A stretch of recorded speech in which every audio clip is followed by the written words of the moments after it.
अस्सलाम वालेकुम वरहमतुल्लाहि वबरकातुहू। आप सब अच्छे से होंगे। फाइनली जेके बोपी ने एक नोटिफिकेशन रिलीज किया है फॉर नीट 2026 एस्पिरेंट्स, जिसमें उन्होंने मेंशन किया कि रजिस्ट्रेशन प्रोसेस स्टार्ट हो चुकी है।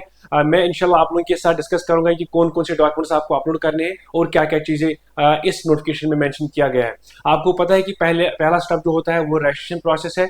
उसके बाद प्रोविजनल मेरिट लिस्ट रिलीज होता है। उसके बाद चॉइस फिलिंग का प्रोसेस होता है। उसके बाद लास्ट में जो है वो है पेमेंट। उसके पहले हम देखेंगे रजिस्ट्रेशन के लिए उन्होंने क्या क्या चीजें मेंशन की है और कब से कब तक है।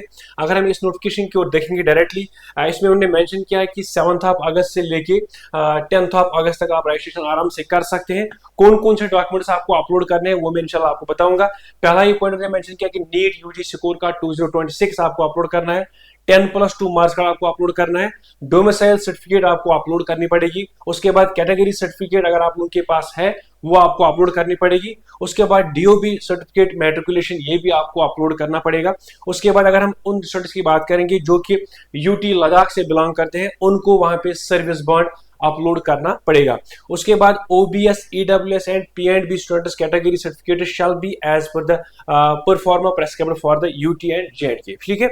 उसके बाद अगर किसी स्टूडेंट्स को हिंदू माइनॉरिटी से एडमिशन लेना होगा, एस्कामस में होता है ये, तो उनको वो सर्टिफिकेट अपलोड करनी पड़ेगी। उसके बाद अगर किसी स्टूडेंट को एनआरआई कोटा से एडमिशन लेना है, उनको ये डॉक्यूमेंट्स अपलोड करनी पड़ेगी जो मेंशन किए गए हैं। उसके बाद उनको बाकी डॉक्यूमेंट्स भी अपलोड करने हैं जो एनेक्सर बी में मेंशन किया गया है, जो इस पीडीएफ की लास्ट में उन्होंने मेंशन किया है। जो कट ऑफ इन्होंने बोला है इस साल वो है, अगर हम ओपन मेरिट स्टूडेंट्स की बात करेंगे वो है 213। उसके बाद open merit PWD and EWS PWD उनका है 194 इस साल हाईएस्ट कट ऑफ हुआ है। उसके बाद अगर हम SC ST 1, ST2 OBC LC RBA की बात करेंगे 177। उसके बाद अगर हम इन स्टूडेंट्स की बात करेंगे जेकेपीएम सपोर्ट सीडीपी उनका है 177। ठीक है।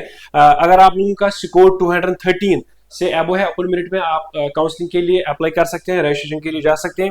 194 ये वाले कैटेगरीज, 177 और 177। अगर इससे ज्यादा स्कोर आप लोगों का आ रहा है तो आप रजिस्ट्रेशन प्रोसेस के लिए जा सकते हैं। बाकी ये जो उन्होंने मेंशन किया कि जो आपका वर्किंग नंबर होगा वही आप मेंशन करना, जो वर्किंग ईमेल आईडी होगी वही आप वहां पे मेंशन करना। और यहाँ पे उन्होंने मेंशन किया point number 3, no under process certificate shall be entertained. अगर किसी की सर्टिफिकेट अभी अंडर प्रोसेस है वो एंटरटेन नहीं होगी, जो कि लास्ट डेट है 10 अगस्त 2026। उसके अगर आपने उस डेट तक एप्लीकेशन ये सर्टिफिकेट अपलोड किया वो चलेगी, उसके बाद कोई सर्टिफिकेट एंटरटेन नहीं होगी। ठीक है।